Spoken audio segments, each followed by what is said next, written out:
Welcome to the 12 Ronnies podcast with me, Jake Shaw. 12ronnies.com helps inventors and innovators to connect with entrepreneurs and investors to create commercial teams and then get their products or services to market successfully. To find out more information, go to www.12ronnies.com and follow the links below. I had the honour of attending the Likeminds Festival of Ideas at Exeter Castle recently. In between the numerous masterclasses and great keynote speeches that you can still hear going on in the background of this recording, I had a great conversation with Drew Ellis, the organiser of the Likeminds Festival, on the subject of serendipity, album covers, the power of social, and a real South by Southwest festival in the southwest of England.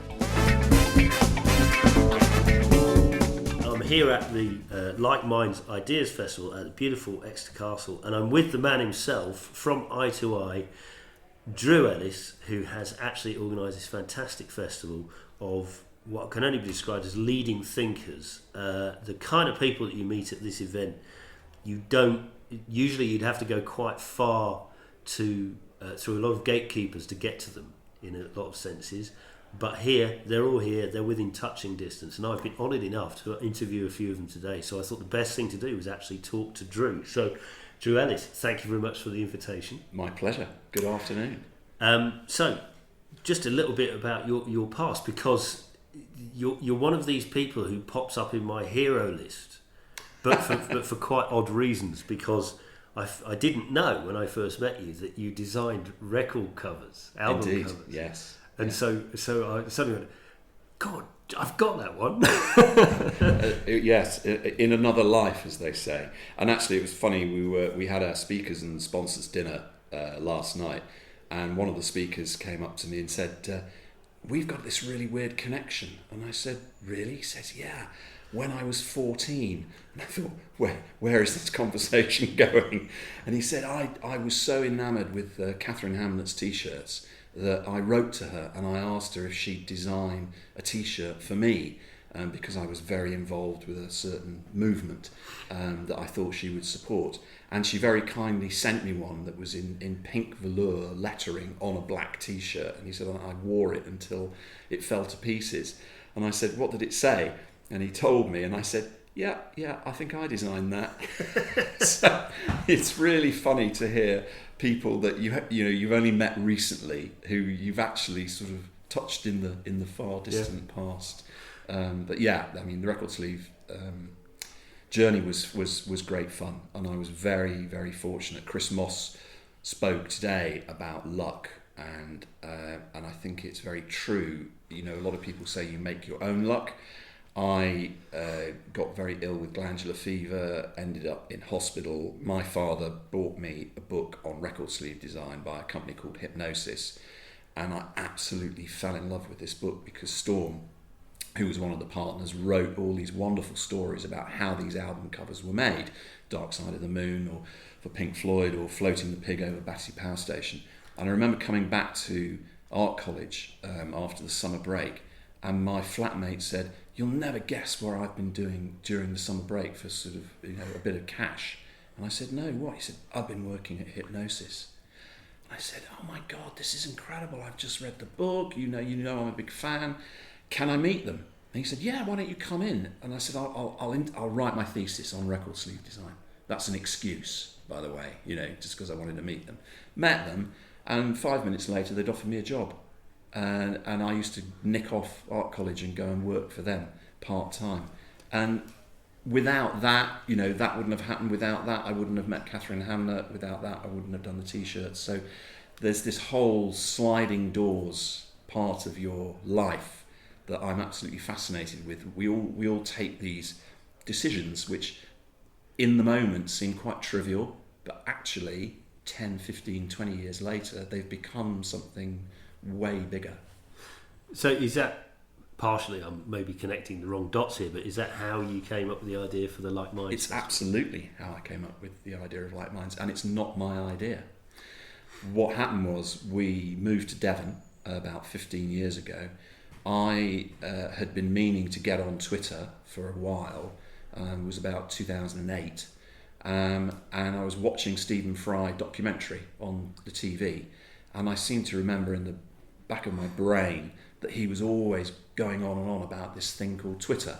So I had my laptop with me, and as we all do now, laptop and TV, dual screening, I went onto Twitter, went onto his profile, there's all the tweets. So I joined, followed him, and of course the first thing is my feed is just filled with Stephen Fry tweets because I'm not following anyone else.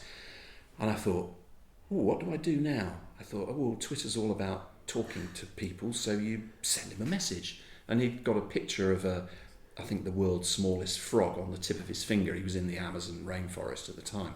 So I think I just said something fairly innocuous like cute. And he happened to be online and he answered me. And I had an epiphany. I thought with the internet and the growth of website developments, that was my industrial revolution. And here I was faced with yet another industrial revolution where we were all going to be interconnected and the gatekeepers were going to get removed. So I started following a lot of people in Exeter because that was where I was near to close by living. And a guy popped up in my feed and he said, wow, you've got a really interesting bio, because I talked about the record sleeves and talked about Catherine Hammett t-shirts. He said, can we meet for a coffee? I want to do a tweet up. So we met for a coffee. I said, really, tweet ups are a bit passé. I spend half my life in London, the other half down in the West Country. I am what my local town called a twat. It's Tuesdays, Wednesdays and Thursdays I'm in London.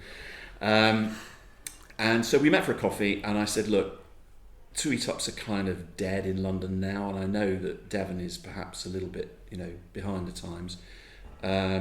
Why don't we do something a little bit more interesting? Why don't we get a speaker? And he said, oh, that's a good idea. I'll find a speaker. So we disappeared off and he tweeted me again. He said, let's have another coffee. I found a speaker. We meet up. He says, actually, I found 2 speakers. And I said, okay, that's a bit more than sort of 20 minutes in a back room of a pub. And he said, yeah, they're going to fly in from the US. I went, hang on a minute, who's paying for this? And he said, well, we are. I said, oh, it's we now. It's not you doing the tweet up. And he said, well, no, I thought we could do it together. And I said, look, it's absolutely fine. Yeah, we'll do this together. But if we're going to get 2 speakers, why don't I get another 3 speakers and we'll just do a half a day thing and we'll find a venue. And he said, oh, I've got a venue. So I said, brilliant, we'll use that. And it was a local church that had live streamed their sermons and things online every Sunday. So it was a plug and play situation.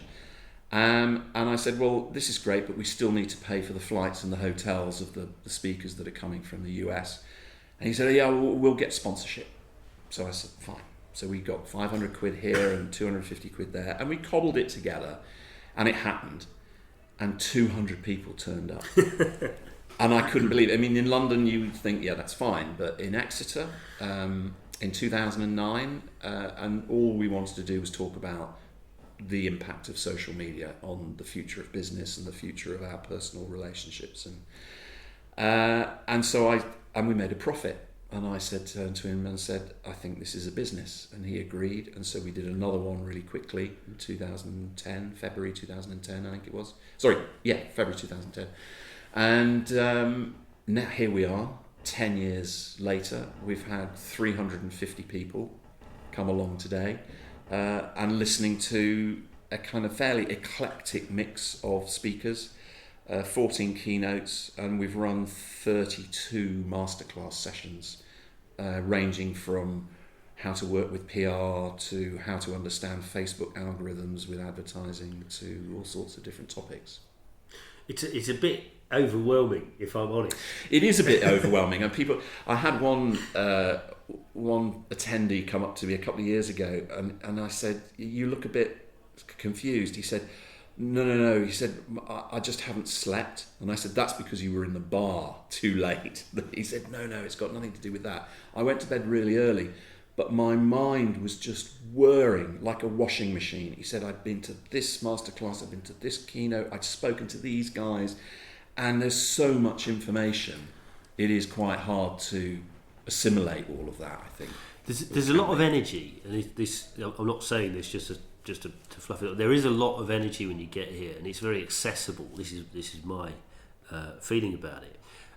One of the things is about it, and I love the fact that it came from how does social media change our business? That's its kind of genesis, and we're now kind of post that. Indeed, and we're kind of now in that place. A lot of conversations I've had with other people here today, they've all talked about the connectiveness of people and the networking of things, and people dropping in their knowledge, but not on a permanent basis, dropping it into a project and things like that. I'm not saying that that's all you and Likeminds. No. But I mean, this is the power of social, that it's disintermediated this issue that we all have had about how can I reach this person, and actually now you can send them a tweet or a message. I had a situation last year where Dylan Jones, who is the chief editor-in-chief at GQ magazine, had written a book on David Bowie, and I was sitting in a cafe in Lamb's Conduit Street in London, and I saw this pop up in my feed, and I thought, oh, he'd make a great speaker. So I just messaged him, and I said, would you like to come and talk about your book? He said, oh yeah, I'd love to. Now, if I'd have rung Condé Nast and tried to get through the gatekeepers there, that might never have happened. But the fact that he was open and online and connected and happy to talk enables that, speeds the process up hugely. And he's now spoken twice for us, and he's going to do a third one. So there's kind of a bit of a long tail to this, because I came to when you did Likeminds in Bristol a few years back. Yeah. And from that I got to know all the guys in the coalition. And we ourselves have done or attempted to do some business. Indeed. Unfortunately, didn't come through. But what I find really interesting in that is, and exactly what you're saying, is we've now got this ability to actually talk directly to people and access people. So does that mean that all of the old paradigms have gone? You don't have to go through reception. You can touch somebody on a shared interest rather than on a business interest. I don't think they've all gone. I think in sort of strict business terms, it's still quite difficult to reach people. I run a digital consultancy called Eye to Eye, so Likeminds is a sort of adjunct to that. And part of our remit for clients is finding the decision makers within businesses that our clients want to speak to.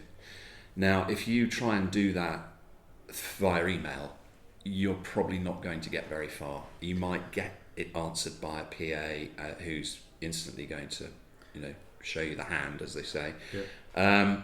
You can try on LinkedIn, and that's a slight improvement, because if you're connected to them as a first connection, then they feel that there's a reason to respond. If you're not connected as a first connection, then that's a challenge. So maybe then you start to try, I wonder if they're on Twitter or if they're on Instagram or whatever platform you think they might be on. So there are still challenges, but I think it does generally make life easier. So Likeminds has grown, it's evolved. As I say, we're now sat in Exeter Castle, which is a fantastic venue, and we're in Exeter. There's a trainload of Londoners came down as well. There is, yes. Well, I mean, again, you see through the coalition, as we know it, a lot of people have found out about what happens down here, and I'm trying to encourage the idea that those people that fly at great expense to South by Southwest, for example, in Austin, in Texas. Why can't we have a South by Southwest in the Southwest? Yeah. It's down to curating, for want of a better word, some amazing speakers, running some sessions that are of real value to people, providing an opportunity for people to showcase their own businesses and their own thinking. And that's really what Likeminds is about. It's about providing a collaborative environment where people can find, startup partners, they could find staff, they can learn stuff, they can educate their staff, they can educate themselves, they can learn to collaborate and dip into all sorts of different areas. So when are you launching the South by Southwest in the Southwest? Well, as soon as we get some major sponsors on board. As always with things in business, it revolves around money. Putting on Likeminds is an expensive operation. And with more support from bigger sponsors, we're able to then increase the marketing spend, reach more people and attract more people down here. The wonderful thing about Exeter and the Southwest in general, I include, Plymouth in that, and the Spaceport down in Cornwall and the Arts University in Falmouth, is, we've got 2 science parks, we've got 2 airports, we're not the 5-hour journey in a car with screaming children that you all remember because that's what you've done driving down to Salcombe to have a summer holiday or drive to Devon for a cream tea. There's so much more happening here. And to be honest, it's 40-minute flight from London, or a 2.5 hour, or possibly even a 2 hour if you get the fast train from Paddington. I do it every week. It's not a problem, and it's lovely on the train. 2.5 hours with a laptop, you're still working. No one can call you. Too many tunnels, too many cuttings. So it's a very productive journey, and I don't know why more businesses don't realise that. Keep your sales and marketing in London. That's completely understandable. London, is the centre of the universe in this country, and globally, arguably. But why not have your back office and your ops team and your manufacturing in a beautiful part of the world where people have got Dartmoor, or they can go sailing, or they can go surfing on the north coast. Their staff are going to have a better quality of life. They're going to get much more productivity out of them.